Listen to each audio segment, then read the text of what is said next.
Good morning, everyone. Theo said tonight's lecture, which confused me somewhat. I'm very sorry that I'm reading from my notes. This morning's lecture.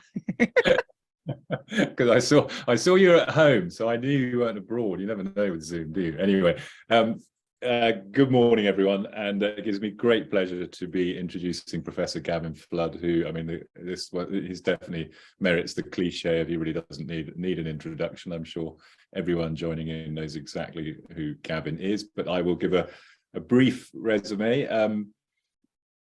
Perhaps best known to lots of people, well, other than through his books, which I'll come on to, but as for his work in Oxford. He's from 2005, I think, been in the Faculty of Theology at University of Oxford, and has also been the academic director of the Oxford Centre for Hindu Studies. He's Professor of Hindu Studies and Comparative Religion at Oxford, and currently, I think, probably got that role, but also Senior Research Fellow at Campion Hall. He's published extensively over a long and highly productive career. I will just name a few books, which I'm sure most people know: An Introduction to Hinduism and the Blackwell Companion to Hinduism. So not afraid of taking on the big subjects, and then a couple of books sort of more directly relevant to us as scholars and students of yoga: The Ascetic Self and the Tantric Body, which again I'm sure are well known to lots of you. He's worked extensively on Shaivism over the years, and that is the topic under discussion today, which Professor Flood's going to be talking to us about today. Well, connected to it anyway, in the Netra-tantra and its yogas. So thank you once again, Gavin, and over to you. Thank you, Jim, for a very generous introduction, and thank you both Theo and Jim for inviting me to give this lecture. And thank you all for coming along on a Tuesday morning. So, I'll share my screen and then I can show you some pictures. We're having to get used to this new way of working. Can you see that, everybody? Works great. Put you up at the top of the picture. There we are. So anyway, today I'm going to speak about the Netra-tantra and its yogas. And I've been working on this for, well, I got interested in this donkeys years ago when I was, actually was an undergraduate at Lancaster University. And then there was Hélène Brunner wrote an article, a summary of the text, Un Tantra du Nord, and that sparked my interest. And I think that's a wonderful article. And then since then, in 2006, sitting in on one of Alexis Sanderson's classes, Somdev Vasudev was there, and we were chatting in a coffee shop afterwards. He says, why don't you do something on the Netra-tantra, on the chapter on the subtle yoga? So I got interested in that. So I got these manuscripts from Nepal, and I did that first chapter, and then it got bigger. And so when I'm now with two colleagues, Bjarne Vernicke Olsen and Rajan Katiwada, we're trying to do an edition of the text based on the Nepalese witnesses. So what I'll be talking about is based on the Nepalese text. It's almost the same as the Kashmiri one, but there are interesting differences, as we'll see. So that's the background, and here we go with the yogas of the Netra-tantra. If I can get this to work. Here we are. So Alexis Sanderson over the years has mapped these traditions. Now this is an emic. I mean, although I've got this from Alexis's mapping, he's representing an indigenous understanding of the traditions and their classification. So around the time of Abhinavagupta, say. So on the one hand, you've got the Vedika tradition, Orthodox Brahmanism, focused on texts like the Manu Smriti, the laws of Manu, about rules of purity, what the Brahmins should and shouldn't do, who they can and can't hang out with, what they can and can't eat, and that kind of thing. And then you've got what Alexis has identified as the Atimarga, the higher path or the outer path, which regards itself as transcending the Vedic tradition. And this has three layers: that Alexis has identified, Atimarga 1, 2, and 3, which are identified with these different groups, the Parshupatas, the Lakulichas, and the Karpalikas, who probably everyone's heard of. Now, I won't go into the details of all this, only so far as it's relevant to the text that we're looking at. These were ascetic groups, and they were highly successful in medieval India. And there's a great book by Rumila Thapar called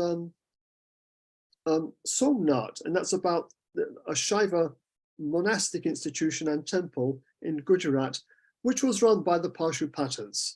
So they were a highly successful and wealthy monastic institution.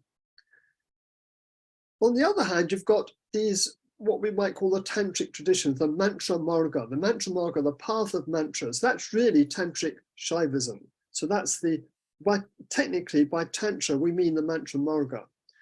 And this comprises two subdivisions, the Shaiva Siddhanta, which is the core tantric tradition, the backbone of the tradition, if you like, which was metaphysically dualistic, which says that the soul, God, and world are three eternally distinct realities, and which provides the ritual basis, the ritual substrate for the tantric traditions, the daily ritual at daily rites at dawn, dusk, and midday.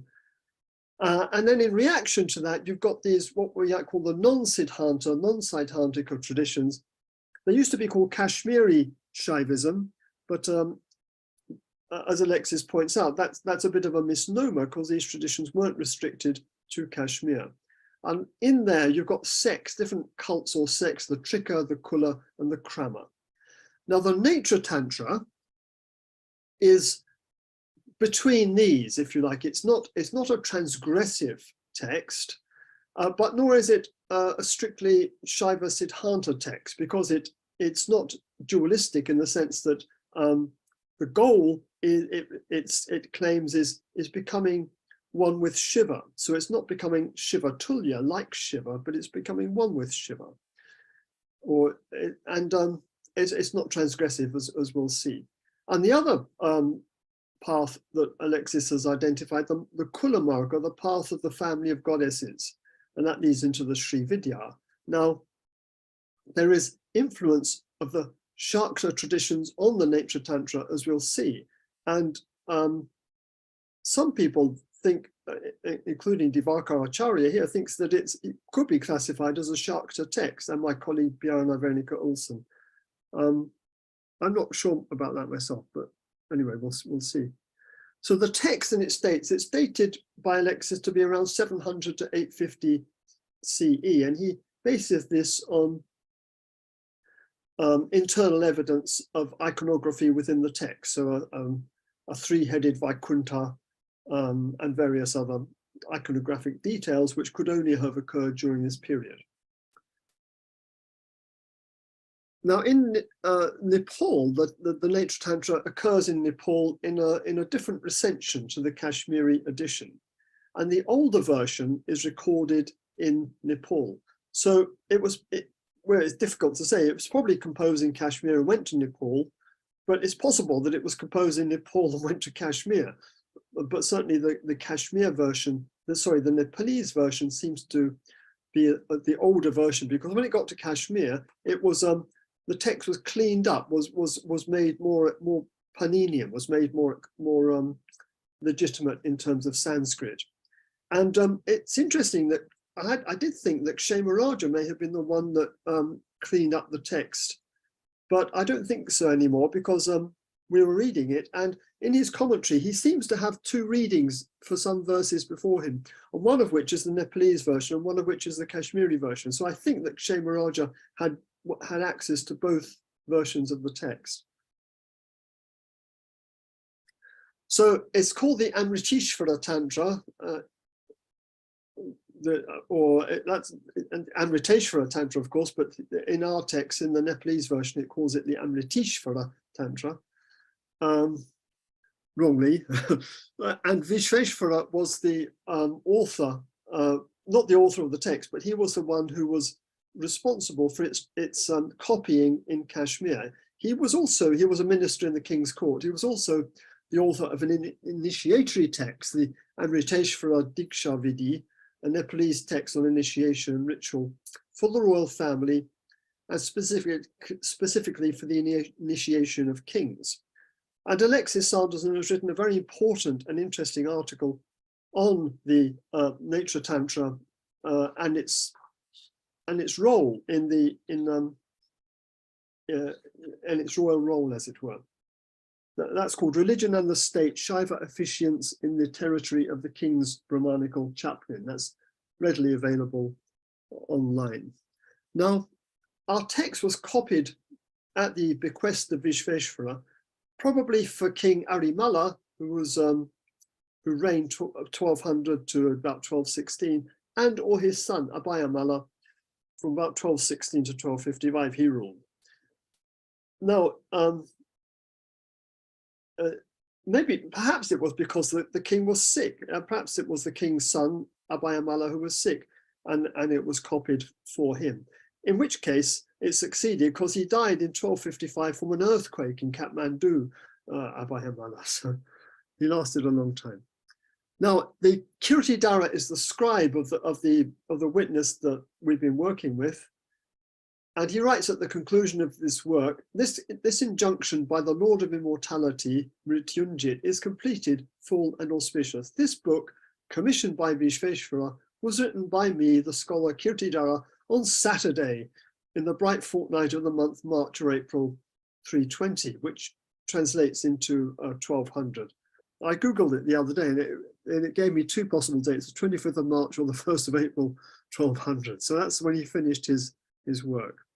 And that's a copy of the text. That's the last folio of the Netra-tantra, copied in 1200 by Kirtidara. It's been eaten at the side, but the rest of it's quite good.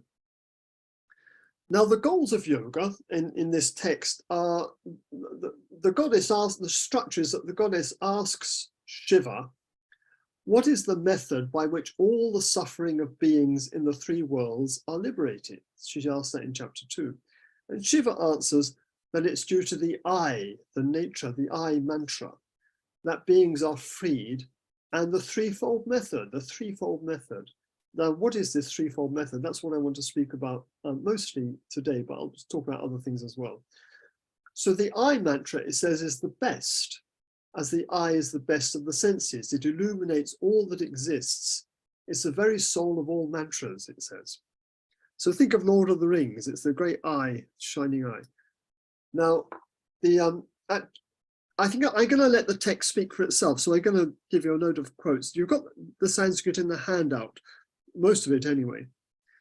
So the kings, princes, and queens are repeatedly afflicted by sudden death and killed by the snares of time, along with all living beings, beginning with Brahmins, afflicted by all kinds of faults and fears.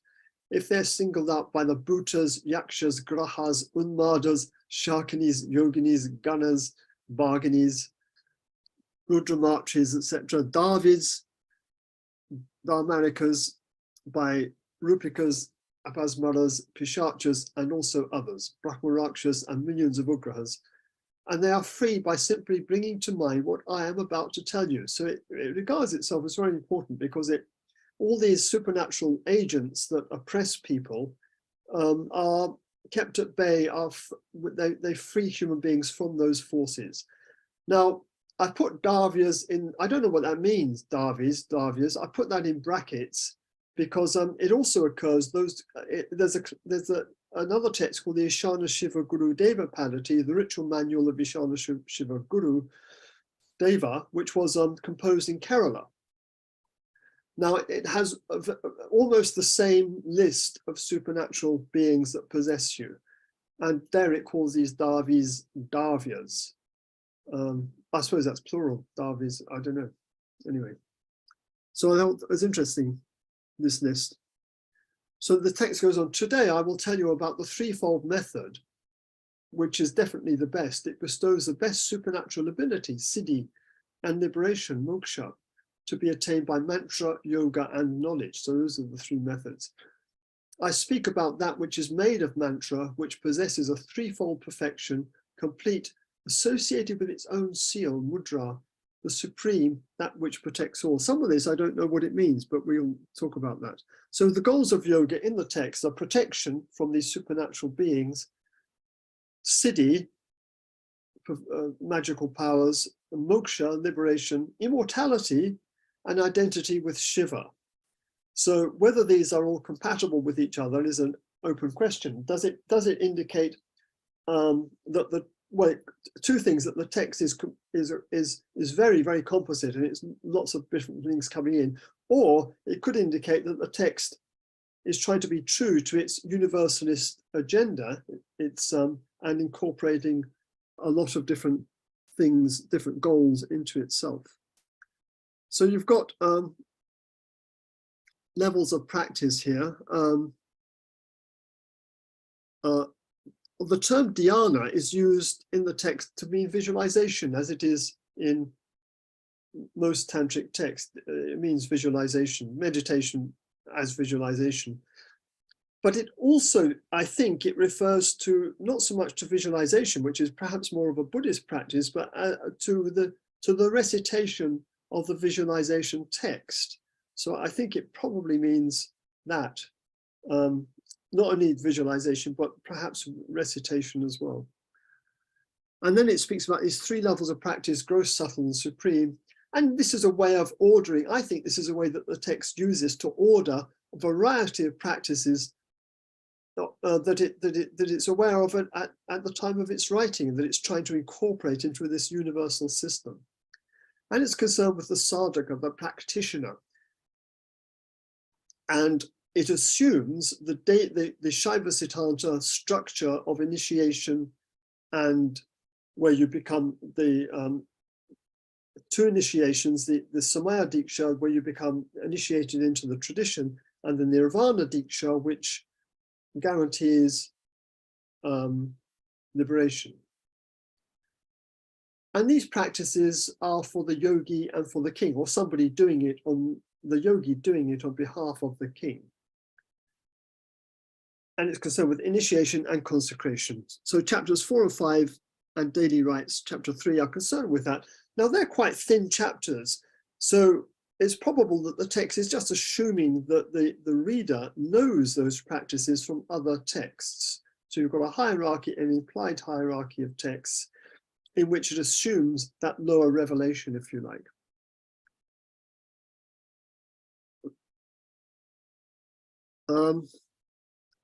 So it's concerned with protection through mantra, chapters 1 and 6 particularly, construction of mantras, chapters 2, 22, 23, and salvation through the different deity systems, chapters 9 to 13. And it's concerned in chapters 6, 7, and 8 with the three yogas that I want to talk about. The gross meditation, chapter 6, the subtle meditation, the sukshma dhyanam, which identifies with yoga, chapter 7, and the supreme meditation, paradhyanam, chapter 8. Now here, dhyana is used not as visualization, but as something, as a practice, I think. But that's what the text calls them. And also in the chapter 7, which I want to talk about, it talks about the Tantra Prakriya, the normative tantric system, as found in the Trika, for example, and the Kula Prakriya, the transgressive Kaula system. Now, the Kula Prakriya is transgressive, whereas the Tantra Prakriya isn't. But there's no transgression in this text, but it does distinguish between these two forms of practice with regard to the subtle body, as we'll see in a minute. Now, the text itself doesn't mention these words, but Kshemaraja does in his commentary. And it seems to map perfectly onto the chapter 7, this distinction. So one suspects that the text itself is aware of this distinction. And the Kula Prakriya is concerned with the flooding of the body with nectar, the nectar of immortality. And this is the Amrita Plavanam. And I'm wondering and Bjarne as well, but we were wondering whether this idea of the flooding of the body with the nectar enters mainstream hatha practices. Jim will know all about this, and replaces, according to Bjarne Veronica Olsen, replaces what he calls a bindu dharana, the holding semen in the head. So he thinks you've got two different models operating in this text, and I'll talk about that in a minute. And later traditions retain both models. So Kshemarāja uses this word, Amrita Plavana, in his commentary. Now, chapter 7 is about the visualization of the subtle body, and it's an early representation of the chakra system that everyone knows. I think it may be the earliest occurrence of the word chakra used in this sense. I was talking to someone in Nepal, actually. They said, no, chakra in this sense occurs in Patanjali, but I don't think it does. I haven't actually had time to check it out, but I'm very skeptical that it would occur there, but maybe I'm wrong. Anyway, chapter 7. I'm just going to translate the text is translated. I'm just going to read it and let it speak for itself. So the Lord spoke, "Now I will tell you about the excellent, supreme, subtle visualizing meditation, which comprises the sequence of 6, the 16 supports, the 3 objects, and the 5 voids, the 12 knots, the 3 powers, the path of the 3 abodes, and the 3 channels. Having realized the body, O one with beautiful hips, as a body that follows the path of 10 channels and 35 million channels via the 72,000 channels, and as a body overrun by a host of channels riddled with diseases in the fire, the yogi then fills himself or another with the nectar of the subtle visualizing meditation, proclaimed as the highest. He becomes a divine body bereft of all disease." So that's an interesting passage. It's complex, all these systems overlaid on each other, 3 of this, 12 of that, and all the rest of it. But the basic idea is that you've got a hierarchy in the body, a vertical axis in the body, and these different things are all mapped onto that vertical axis. And the body is pervaded by these channels, by these nadis. But they're not only good things, they're also riddled with disease. They're full of impurity, and you have to purify them in this practice. And you do it for another, for the king as well. Presumably the yogi fills himself or another, it says, as well. And if you've got the Sanskrit in front of you, you can read it in there, in the handout that I've given. So, okay, I'll be returning to some of that in a minute. But then, having become the mantra Aham, it says, established there, that's in the base center, the base, the lowest Ardhara, moving in a stable manner in its own circle, the yogi should establish his self-perception, and let's use the word abhimana. That's interesting, abhimana. It's often translated as pride, but I think it means a sense of self, your sense of who you are, as it were, in the place of birth, by producing vibrations by his own self-arising vibration, an elegant one, by distinguishing levels of being. Now, this is interesting, that there's a term bhava bheda, which occurs throughout the text. We've had long discussions about what it means, but here I've rendered it distinguishing levels of being. The yogi should join it, his self-perception, to the root base from that place. By applying the needle of sound, he should pierce those levels through the application of the subtle visualizing meditation.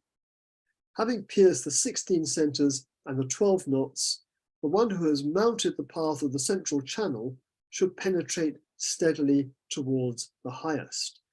So I'm sure you're all familiar with this idea of the vertical axis of the body, and this power moves up through the central axis like a needle of sound, it says, piercing these levels. So it's kind of sound moving up through the central channel.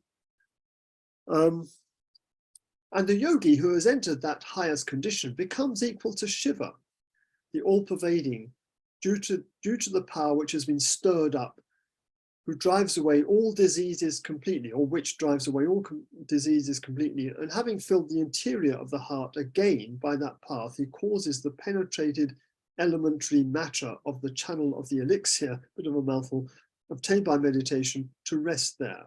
Having obtained this experience, he should cause that elixir to flow quickly from that place and leave it remaining everywhere. So he's pierced the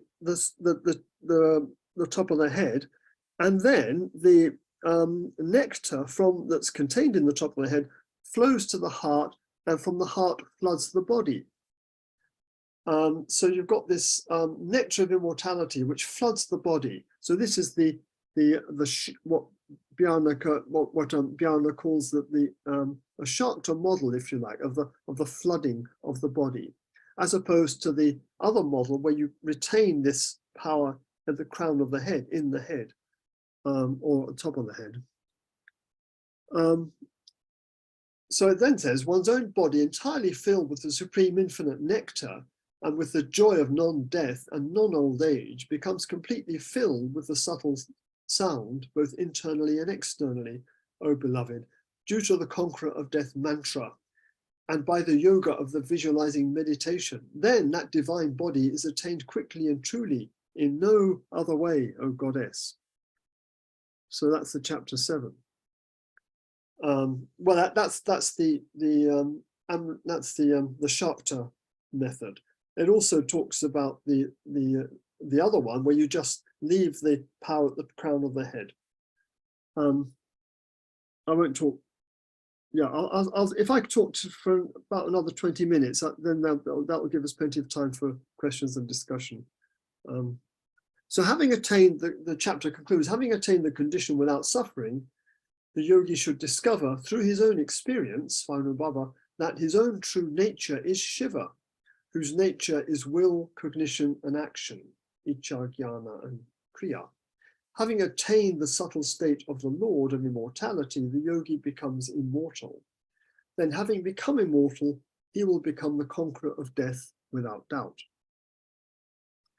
Now, so you've got these 16 supports, which are the supporting vowels, probably. You've got these 3 focal points or objects, the sun, moon, and fire, according to Kshemarāja. You've got the 5 voids, which I think are also known in Tantric Buddhism. And you've got 3 powers, Icha, Jnana, and Kriya Shaktis, will, cognition, knowledge, and action powers. And you've got 3 luminaries, the sun, moon, and fire.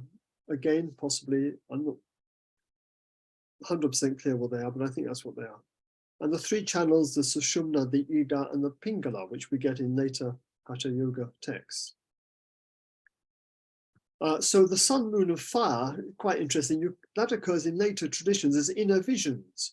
So the yogi goes beyond them in this inner journey, which is also a journey through the cosmos. So this idea in the text that the cosmos, the structure, the hierarchical structure of the universe is recapitulated in the body. So the yogi goes up on this journey through the body, which is a journey through the cosmos.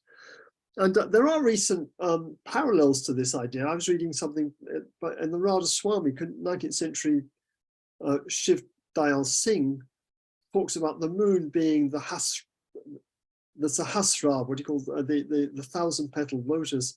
The sun is what he calls Trikuti, which is beyond that, and Mahashun beyond that, the great emptiness beyond that, is moon, sun, and fire.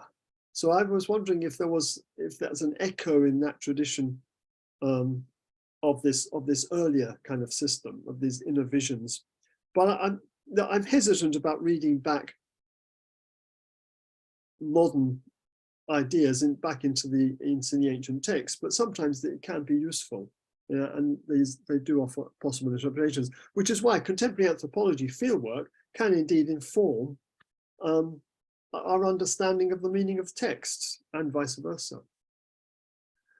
Now, this is interesting that we in chapters in the chapter 7 verse 13, it uses the Kashmir version uses the term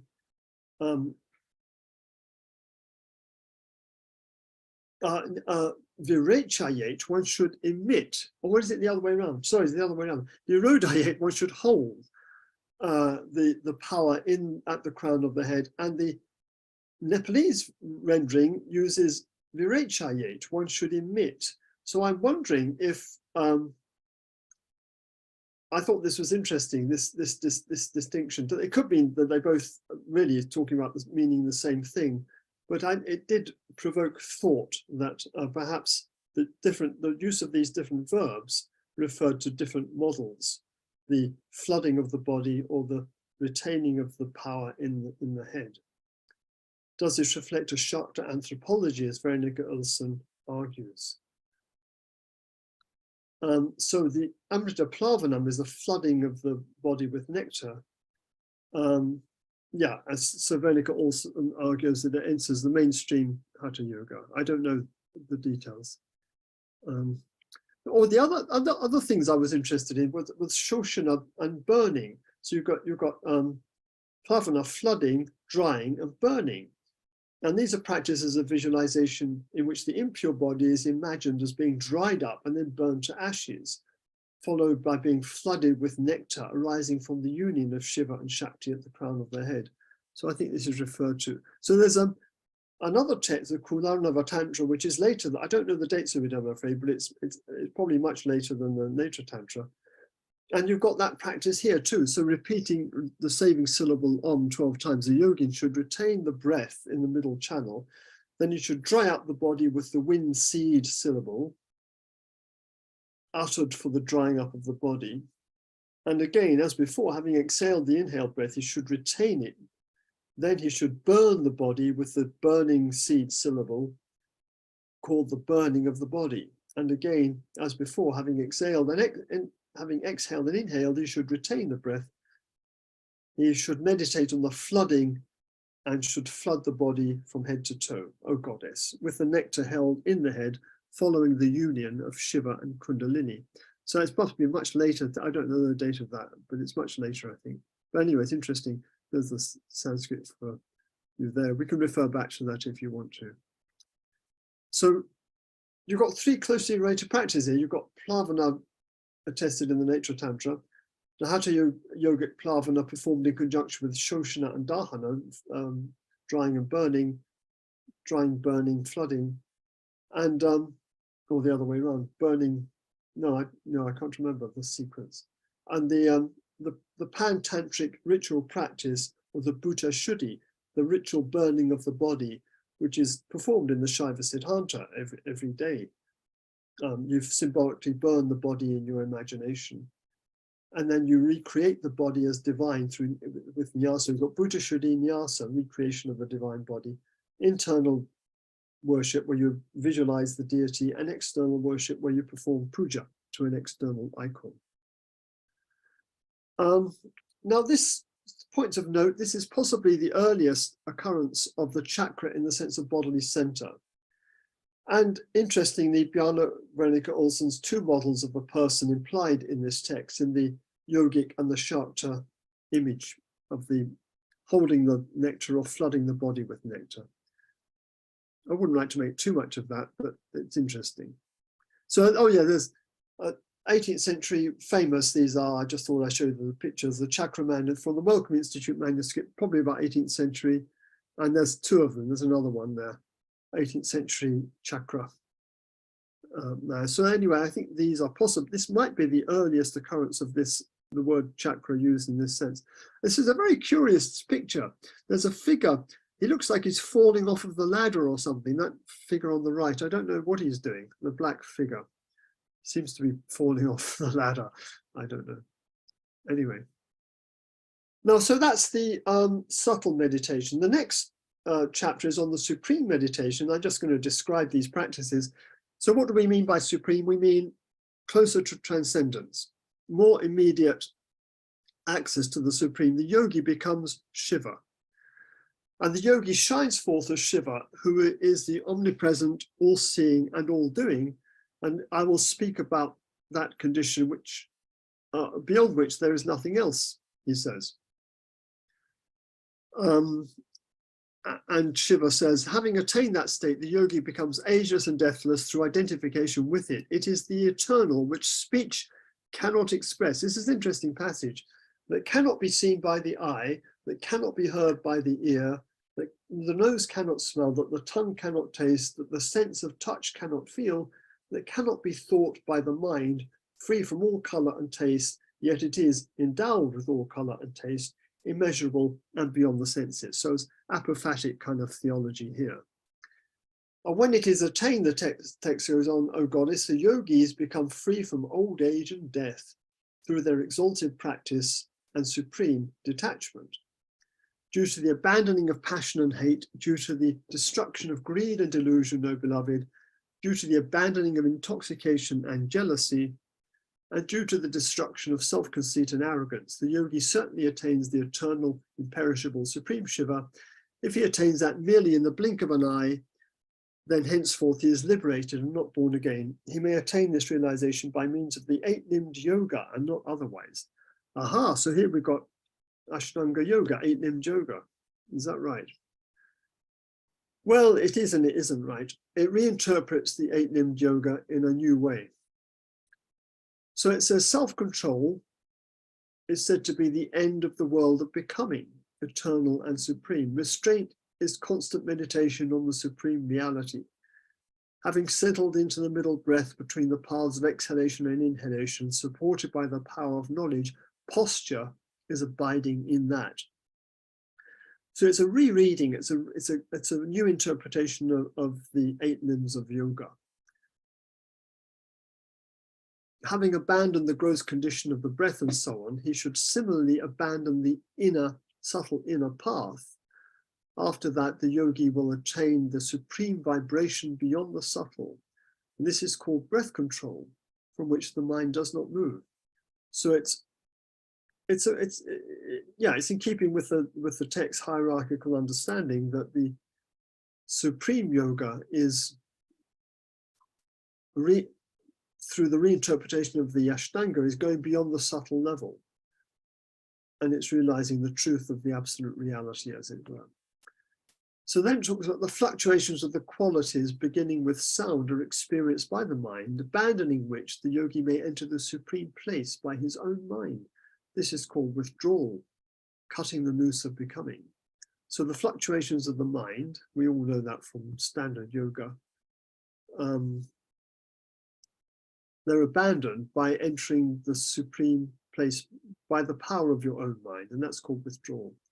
And having gone beyond the intellect, the qualities and the mind, meditating on the unchanging Lord, who without qualities, who is the direct object of meditation and reflexive awareness, the wise know this to be meditation, dhyana. So it's a reinterpretation of dhyana. It's not visualization, it's realization, it's focusing on this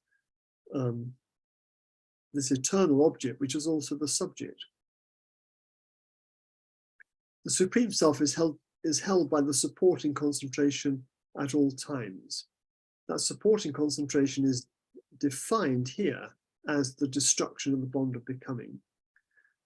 And the placing of consciousness equally in all beings is called absorption, samadhi. And this is the real meaning, otherwise people are befuddled.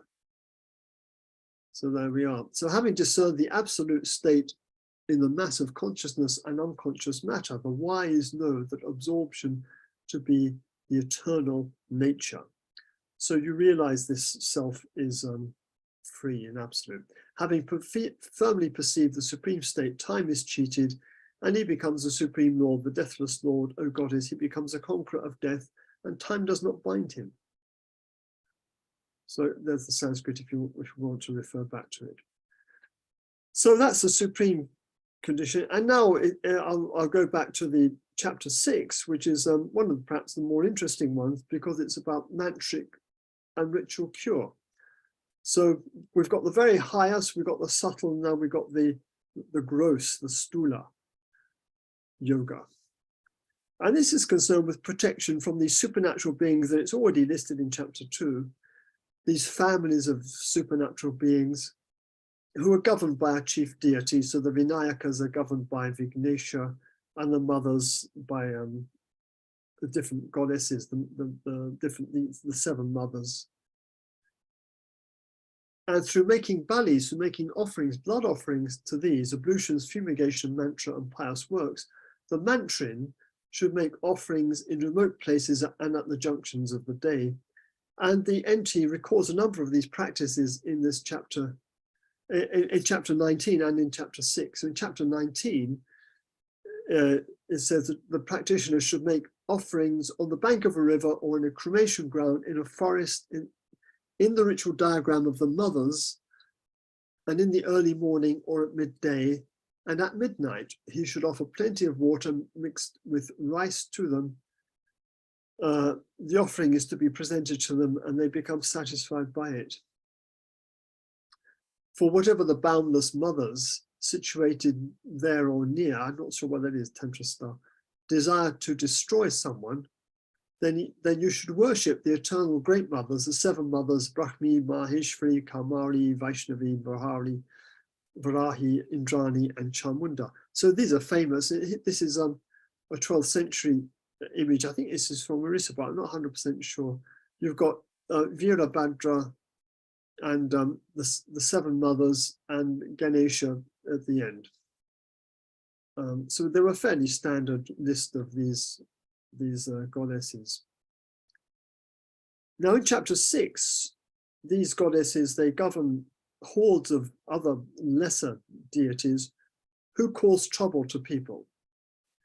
And if someone's possessed or if they're sick, then chapter 6 is about how to cure them with mantra. So you write the name of the person to be protected. Having written the name of the person, one should worship Lord Mrityunjit, the Shiva, the conqueror of death, and he swiftly snatches the person from death. Truly, I do not lie, says the text. One should offer oblation with white sugar, accompanied by sesamum soaked in clarified butter and milk, in a fire with kindling of pure wood, in a round fire pit surrounded by 3 girdles. And by this method of great protection, one should make the offering for the person designated by his name. And the great power will quickly appear to one who has gone to the mantra for support. In another formula, he may even offer only milk and sugar. And the conqueror of death mantra may quickly conquer death because of the fire oblation. And about this, there's no doubt. So I don't think I've got time to read them all. Anyway, here's interesting. The emaciated body will be nourished, O one observing the vow, from the fire oblation by being smeared with 3 kinds of caraway plant oil, I think, and with balls of fragrant resin. When a weak man filled with 100 of diseases is cared for, then after repeating his name framed by the Netra mantra, he will be freed, even though by itself ineffective. Whatever mantra the wise man repeats, framed by the Lord of Immortality mantra, then that will quickly achieve success. So the power of the mantra Om Jum Sa is such that you frame someone's name with it, and frame any old mantra, which is any old useless mantra, which is any mantra which has become useless, you frame it with Om Jum Sa, and then it reinvigorates it, and it reinvigorates the person too. So the framing mantra is a remedy for a feeble body, O goddess. The recipient will obtain nourishment in an instant and fill out again. And having made the soul of the sick person held by the letters beginning with Sa, I think it means Om Jum Sa is the short version of the Netra mantra, but I think it means it in reverse. Sa Jum Om. So I think you frame the person with positively Om Jum Sa Deva Dataya or something. Sa Jum Om. And then he'll be free from all disease. Of this, there's no doubt. So these beings, it classifies those desiring to harm and kill, the Hantu karmas, those desiring sex, the Rati karmas, those desiring more sex, the Bhoktu karmas, and those desiring meat offerings, the Bali karmas. So you want to protect yourself from these supernatural beings through this method that is I've just described. Now in chapter 20 or chapter 21 of the Nepalese version, it's interesting because it offers a new vision. There's a deeper theology of possession which occurs in this text, and the deeper reason why Shiva allows these supernatural forces to afflict people. It's so that they can be liberated. So the goddess asks Shiva, all these yoginis and bhutas and so on, they're all your servants. Why do you allow them to oppress people, she says? And he says, I'll let you into a secret. It's the yoginis kill people as a sacrifice to me, and through sacrifice to Shiva, they're liberated. So this is a kind of theologization, if you like, in the text of popular practices. And the Shiva says in chapter 21, 4-10, listen, O goddess, I will tell you the secret, supreme wonder, from the teachings of the Lord of the Lord for bound souls, since the malevolent beings desire to hurt living creatures. Those yoginis are really bereft of greed and delusion, free from passion and hate. They will offer humans to the God of gods for the purpose of sacrifice. Well, there's a theological innovation for you in the history of Indian religions. These yoginis kill you, but they're doing you a favor. They're because you become a sacrifice to Shiva and thereby freed. They do not harm, for they are without greed, without desire to harm. They protect the teachings of God, the great Bhairava. So having gone through chapter 6 and all these other stuff about how to get rid of these beings, how to protect yourself from them, in this we get this esoteric interpretation. Actually, they're doing you a favor. They're servants of the great Bhairava. And then it says, why are souls created just from the self of the self-created one, from Shiva? The souls are used for the purpose of sacrifice to the Lord and not otherwise. In that way, the yoginis free souls from sin, O fair one. For the purpose of grace, the yoginis cut the flood of their bonds. So Shiva creates souls out of himself so that they can be liberated through the sacrifice of the yoginis. But if he hadn't created them in the first place, they wouldn't need to be liberated anyway. But, of the souls used in this way, the soul goes to the highest abode. The yoginis unite the souls to Shiva by the three methods. They unite the souls by the three supreme, subtle, and gross methods, i.e. the three yogas that I just described, and they do not simply kill with their power. They don't simply kill you, they free you. So there's a secret. So I want to rush on because we haven't got much time. Oh yeah, the other kind of yoga is these bhava vedas, these meditations on the different deity systems. I won't go into this here now. But you've got different visualizations that all these chapters describe. But basically, I want to wind up in the next minute. You've got the universe as a hierarchy of levels. You've got these different tattvas, ontic categories. You've got this idea of an emanation from a supreme being. You've got non-dualism as emanation rather than identity. I don't think it's a pure, although Kshemarajah wants it to be, he wants it to be a pure recognition, pratyabhijna kind of text, but it's not. It's an emanationist text. And the importance of the cosmos is there from the start. So chapter 2, which is all about the Netra-tantra, begins with an account of why we need these yogas and what the kind of universe it is that we live in. So you've got this hierarchical universe. The Supreme Shiva manifests Shiva as manifest, and Shiva becomes Maya, and Maya becomes the earth. As in contrast to the Shaiva Siddhanta, where it's not Shiva that emanates the universe, it's materials, bindu, it all comes out of material, subtle material energy or power. And it's set within various theological problems. But the Netra-tantra theology, that you've got a conception of God as transcendent, Vishwatirna, and immanent, Vishatma, these are words used by Kshemarajah in his commentary, is an emanationist cosmology, and it's panentheism. God is in the universe, God is in everything. And it offers paradox as well. So he's can't be smelled, he can't be spoken about, and yet he's all words and all smells and all the rest of it. And the condition of liberation is agelessness and deathlessness, and it seems to suggest physical immortality through these practices. And at its heart, I think you've got this Shakta theology that the yoginis kill you, but they're really liberating you. I think that's an innovation in the history of Indian religions. So there you've got the cosmic structure, the eternal goddess. In one passage, she's called the goddess, Shiva, Mrityunjaya, Netra-tantra. This is a transcosmic reality which manifests as the cosmic order of the ontic categories of the tattvas. the orders of beings, humans, animals, plants, and supernatural agents that I described earlier. And it also manifests as these bhava Vedas, which have these soteriological functions of saving you. All the different deity systems are incorporated within the text. So I'll leave you with some questions. What's the place of esoteric yoga within the public ritual dimension of the text? What is the metaphysics of the Netra-tantra? Is it coherent? What are the goals of the Netra-tantra? Which is more important, liberation or magical protection? And who produced the text and why? So I'll stop my sharing the screen. Thank you for your attention. I've been talking for a long time, longer than I perhaps intended, but there we are. So we got about 25 minutes or more. We got up to half. Well, anyway, we got loads of time for the discussion. Thank you. Thank you, Gavin. Thanks for that excellent survey of what's a very complicated text, isn't it? Hard to make sense. Just to say, I have actually just dropped, it's loading into the chat at the moment, the handout that Gavin sent through. So if anybody wants to, it's a really nice summary. So if anybody wants to look at it now as they're asking questions, they can go ahead and do that. So it should have just dropped into the chat now.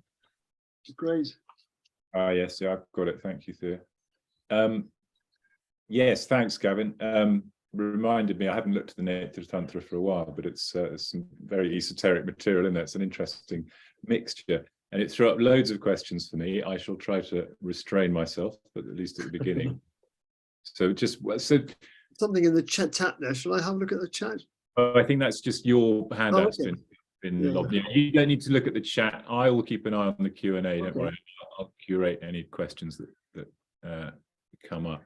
But I was wondering about lots of things, but in particular the relationship between yoga and jnana, because you said that there's a triple method, the three methods, and that the mantra, yoga, and jnana is sort of highest in the hierarchy. And then when you were demonstrating or showing the sort of reinterpretation of the 8 angas of yoga, when I think a separate question is why 8, because that's quite unusual within Shaiva Tantras. It normally just 6 anga system, but maybe you could say something separately about that.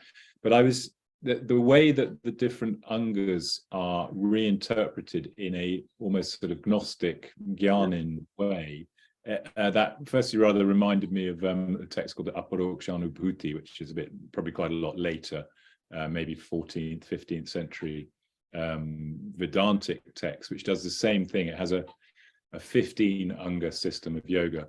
But for every anga, it just reinterprets it as a sort of Vedantic, Gnostic experience, rather than, so the message is effectively that everyone's going on about yoga, but really the true yoga is this. It's this Vedantic, realization.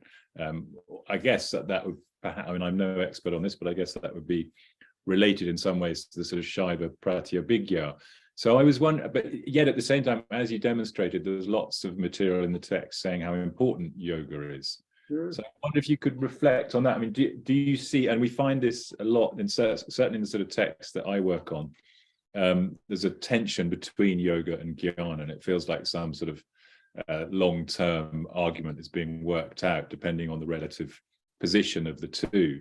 And so, yes, just that reinterpretation of the different angas seemed to me to be like a statement of actually, this is what it's really about. For example, very clearly at the end when you gave the explanation of samadhi as being the realization of the true state of the self. That Shaiva traditions often don't like the idea of a sort of gradual hard work method of yoga that you do in stages, and they want just that sudden realization. So anyway, I wonder if you could comment on that.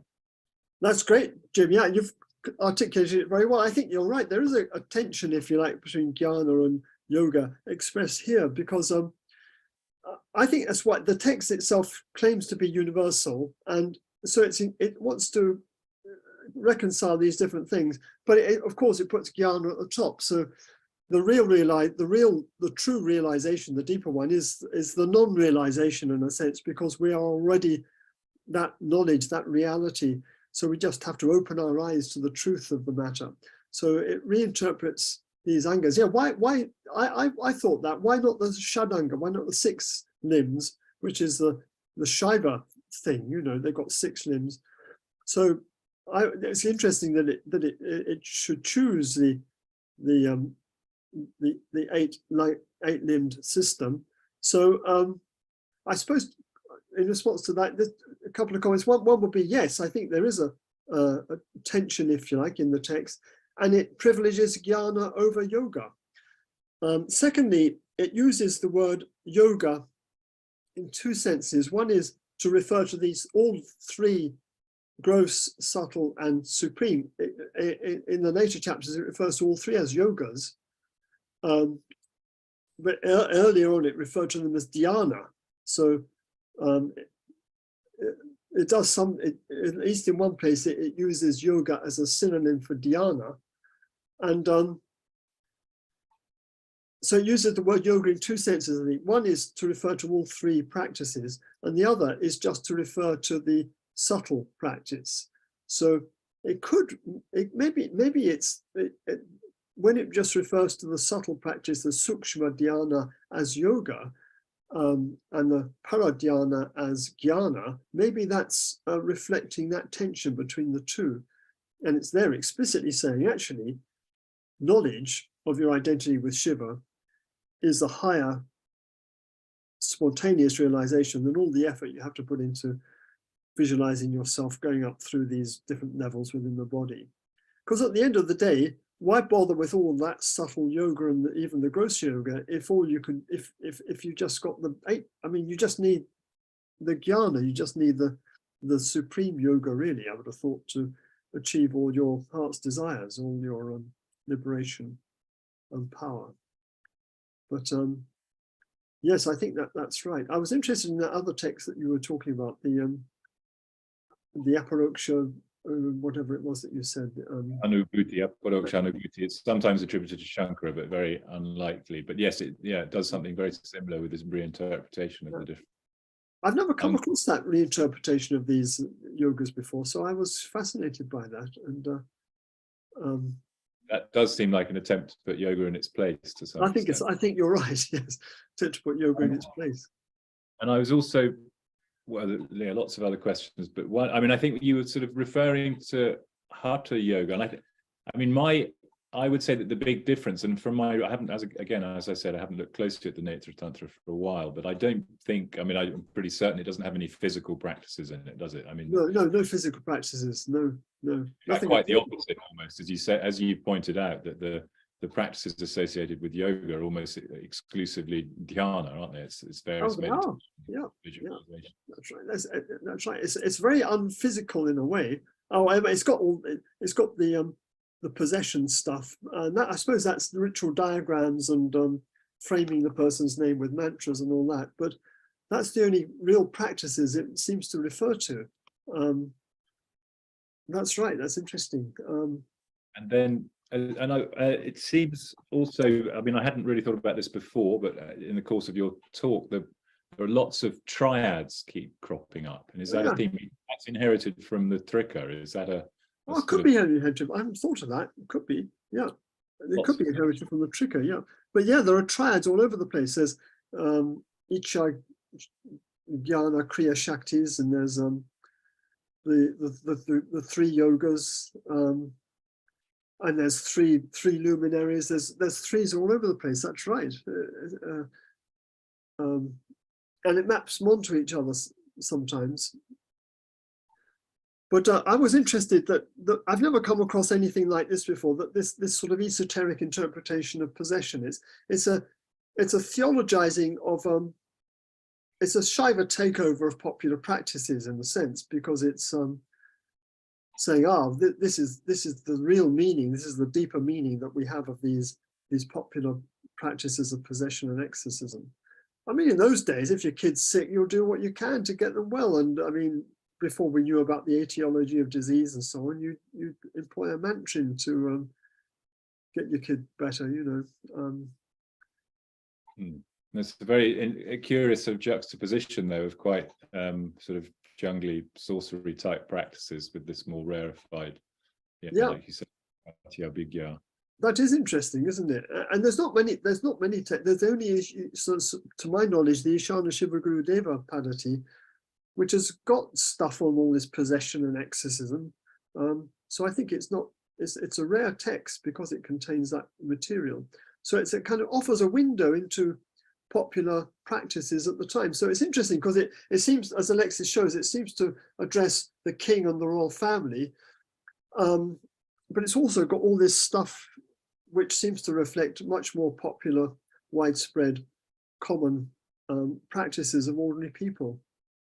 That was another question I had. I was wondering, to what extent do you think the king, because there does seem to be this royal connection, it's probably commissioned by kings.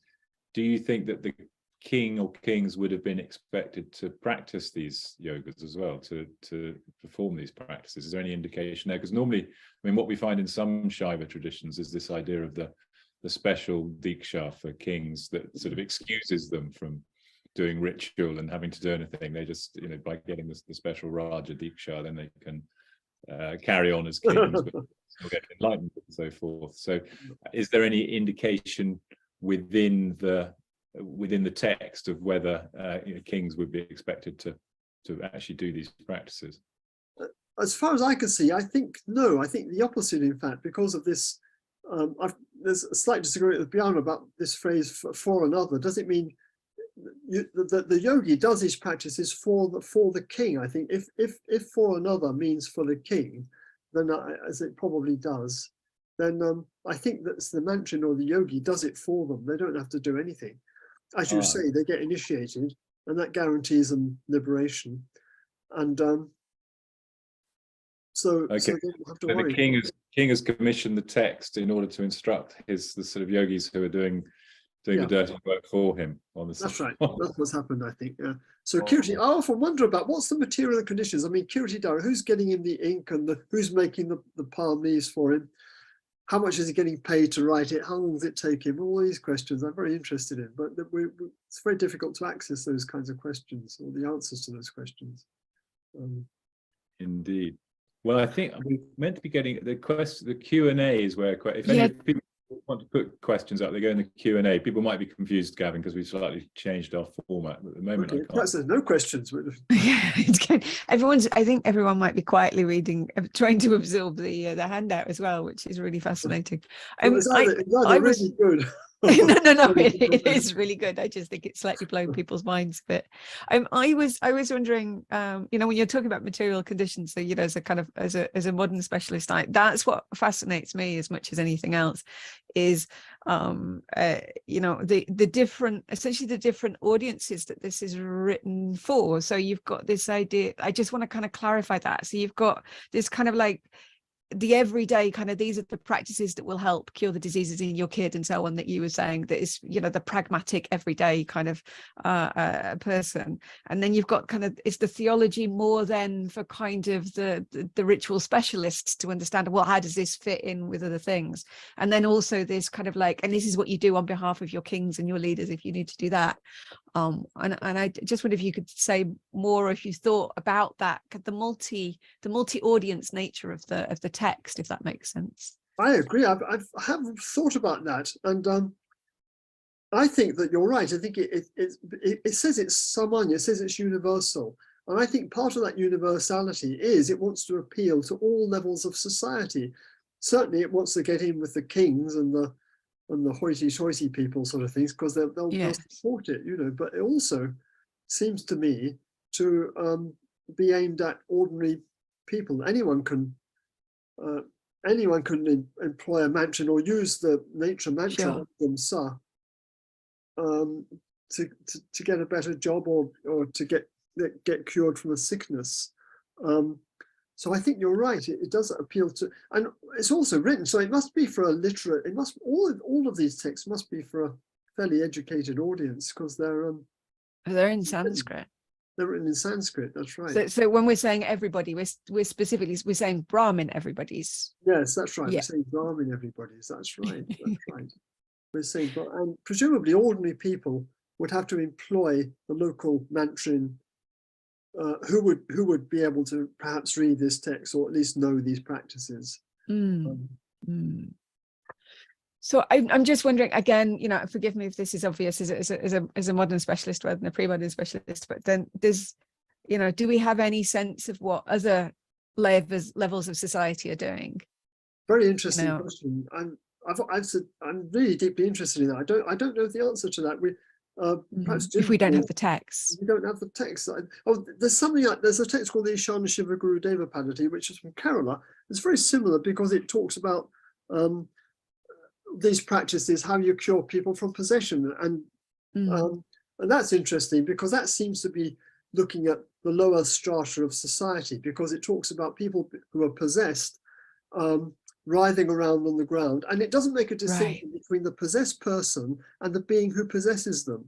So you have to beat them up, and if that doesn't get rid of them, then you do mantras, or you stick the Mormons. These are centers in the body in Ayurveda. You stick a trident or a sharp object into their Mormons so that blood flows, and that bleeds out the demon sometimes. And if that doesn't work, then you nail the shikha, the tuft of hair of the Brahmin man, to the tree, bring the being into that, and then cut it so that it remains on the tree. So it seems that these practices are indeed indicative of lower strata, and also they're geared at women. A lot of them are geared towards women in the so you're problematic women in your life. Problematic women. women who are laughing too loudly, women who are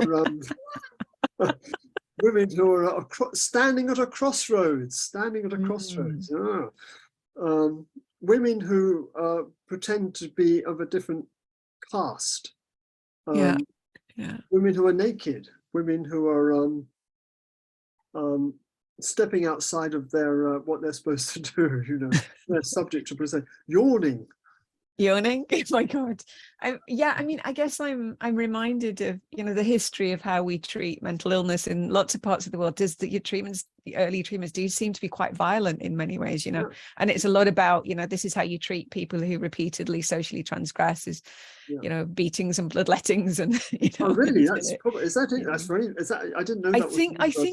I think there's definitely elements of that, and certainly if you're talking in the kind of pre-modern European tradition, you have the changeling myth, for example. What you do if a child doesn't turn out right, that they're actually they're a fairy baby that's been swapped by the fae, and what you're supposed to do to a changeling is very, very similar in that they are both essentially the possessed and the possessee, if you like.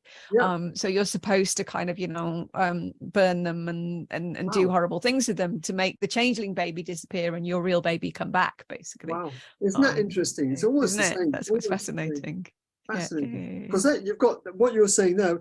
You've another not in the Netra-tantra, but it's other texts. You've got kids who won't sleep at night or who are misbehaving.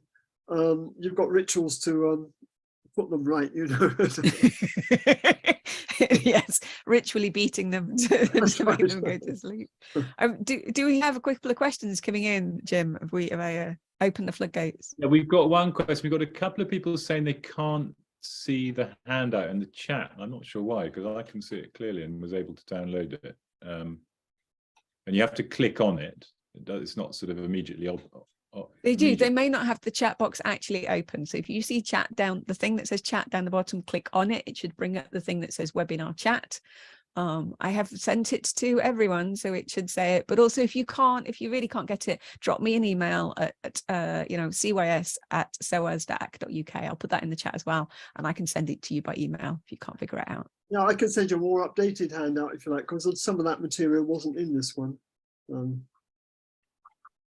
Okay, thanks, Thea. And then there is one question that's kind of related actually to what you're just talking about.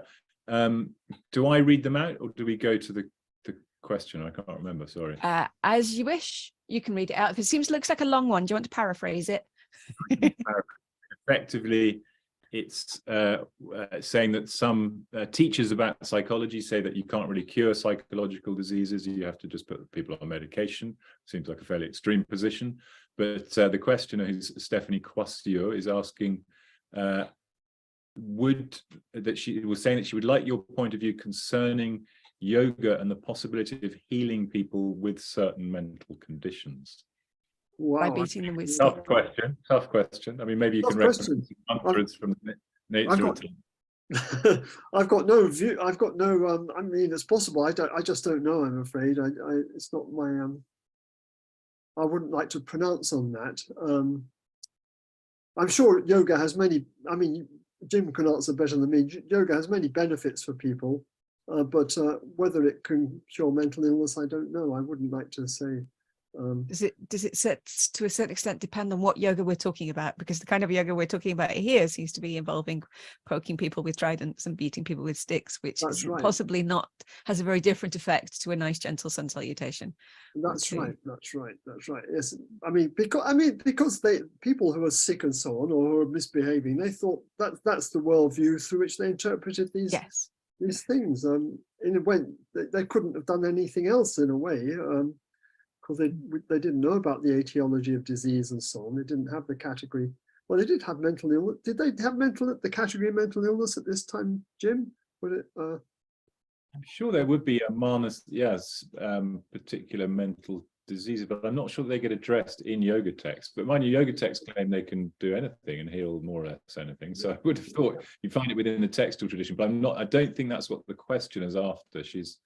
I think she's sort of wondering whether yoga as practice today might be able to heal people with certain mental conditions, which I think you and I as Indologists can perhaps bow out of answering that question. Maybe that was for and I'm going to not answer it on the grounds that it's not the subject of the talk.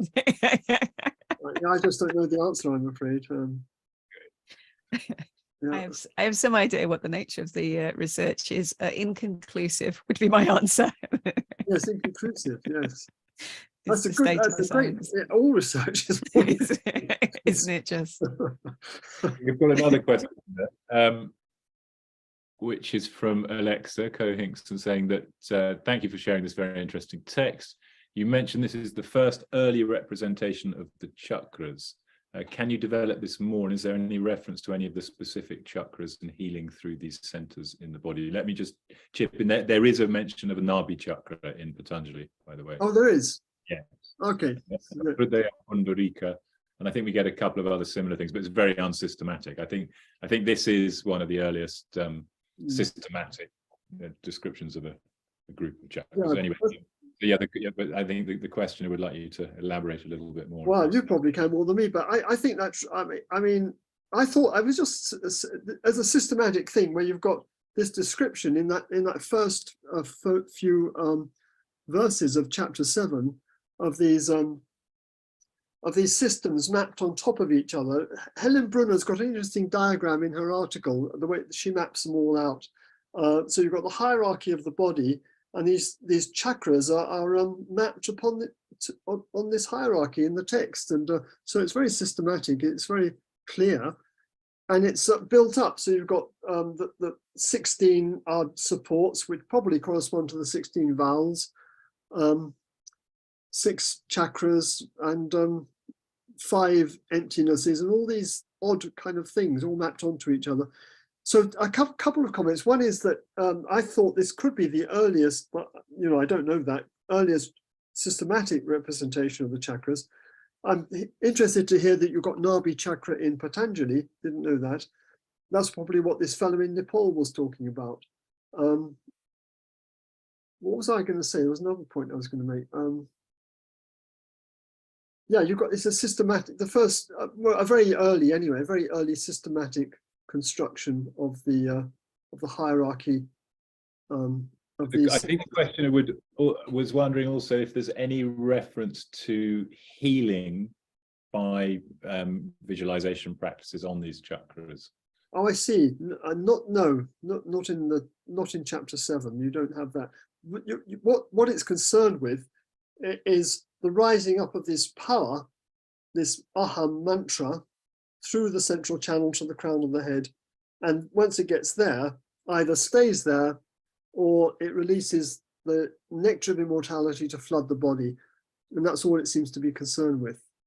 So it doesn't associate different chakras with different kind of illnesses or different states of mind, not in this text anyway. But it does talk about piercing, and piercing with the needle of sound, which is interesting, which is an early idea. Yes, I guess that maps on to, is related to this notion. I've got a student working on this of mantra-chara, of with mantras raising the breath up through the central channel and piercing. Yeah. Oh, the other thing what I thought was interesting was that it seems to indicate that this subtle body, this is visualized, that these seem to be visualization practices. They're not reified. I don't think it seems to indicate the opposite, that these are not to do with the physical, but these are this subtle imaginative practice. So it's interesting because in the 19th century, they get reification of the chakra system with identified with organs of the body and all that. But that's, a long way from that, yeah. We're a long way from that here. Yeah. Okay, now we have actually, Gavin, we've sort of reached time, but we've got one more question. I think it's hopefully quite easy to answer. If you don't mind, we take that one and then. Yeah, sure.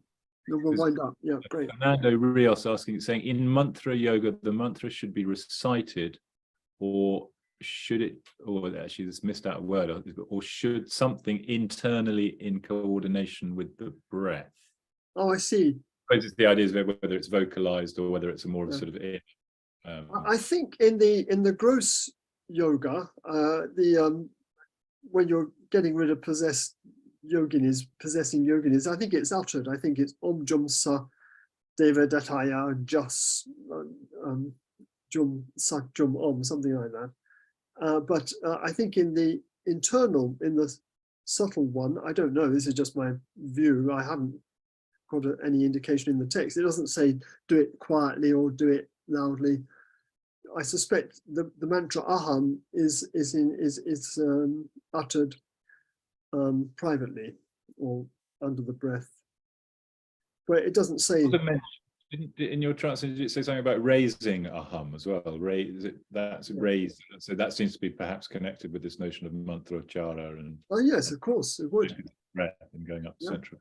You raise it up. That's right, Jimmy. I hadn't thought that. Yeah, that's right. Mantra. Yeah. The aham is raised up with the breath through the central channel. Yeah. Great. So, well, what's the plan for all of this? You're going to be publishing a critical edition and translation and. Yeah. Fantastic. That's right. So we've done chapters. I've gone through the whole text really, and I've got, but a few years ago I decided to change strategy, and we're going to base it on the Nepalese version as the prime. Even if the Cachemira offers a better reading, we're not going to do a strictly critical edition, if you see what I mean. We're going to do more of an edition based on the Nepalese text, but with in the apparatus differences with the Cachemira version recorded, so that if people disagree with our presentation, they can make their own critical edition, if you like. Something like that. Great. And I hope you won't ask me the same question back, but when any idea of when it might be ready and published? Yeah, well, we've got a deadline for the first volume for June. So that will be volume chapters 1 to 8.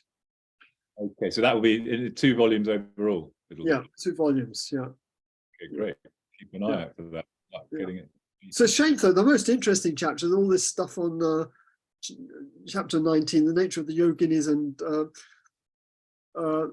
possession and sacrifice, they're really doing us a favor, which I think is really an innovation in the history of Indian religions. That will have to come. I'll have to wait for a couple of years, I'm afraid. Okay, well, that's further down the line. It actually reminded me of I was a bit nervous when I got my PhD thesis published, the Khichdi Vidya, because of the line in there saying whoever makes this known to all and sundry will be eaten alive by yoginis. Maybe that'd be a good thing. Maybe when they'll be doing you a favor if they do that.